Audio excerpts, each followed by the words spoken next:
Hey y'all, what's going on? It's Coach Carl PFT with your Mythbuster video number 3. Now I'm kind of going over some myths in the gym and nutrition area around training, working out, exercise, all that stuff. And number 3 I want to talk to you today about is the myth that cardio, slow, steady state cardio is the best for fat loss.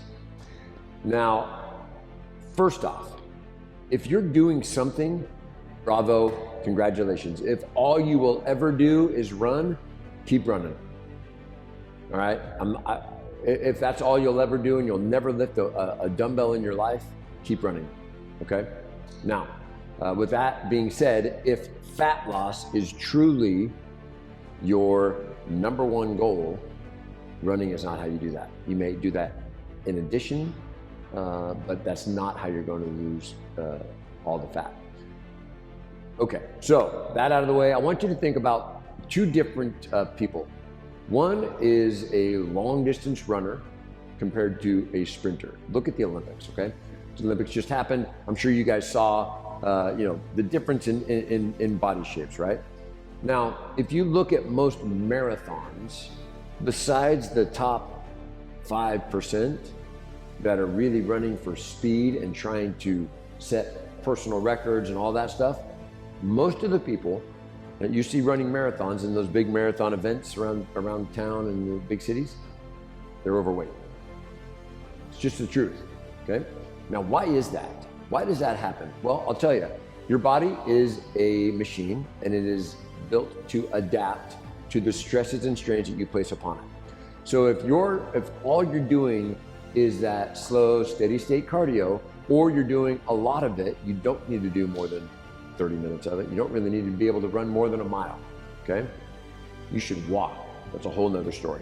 Now, the reason why is because your muscles have enough energy to do a hard workout like 40 minutes. When you do more than that, your body is tapping into fat. That's great to tap into fat.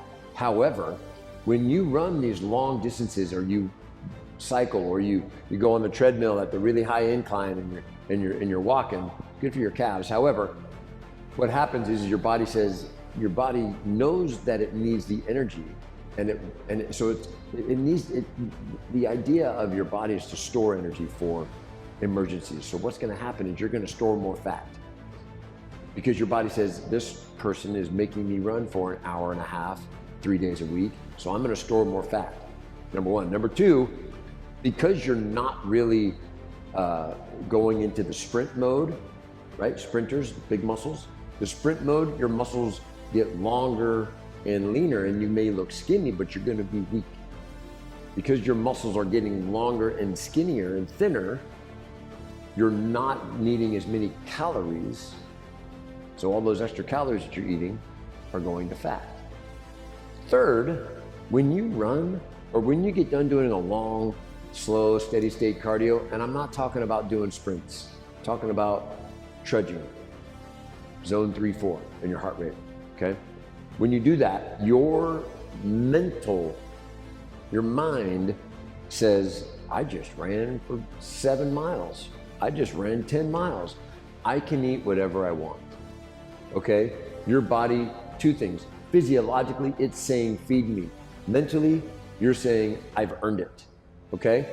Now, the best way to burn fat is to have more muscle, right? Fat is essentially kind of dead. You don't really need, your body doesn't need any work to keep fat alive. It needs work to keep muscle alive.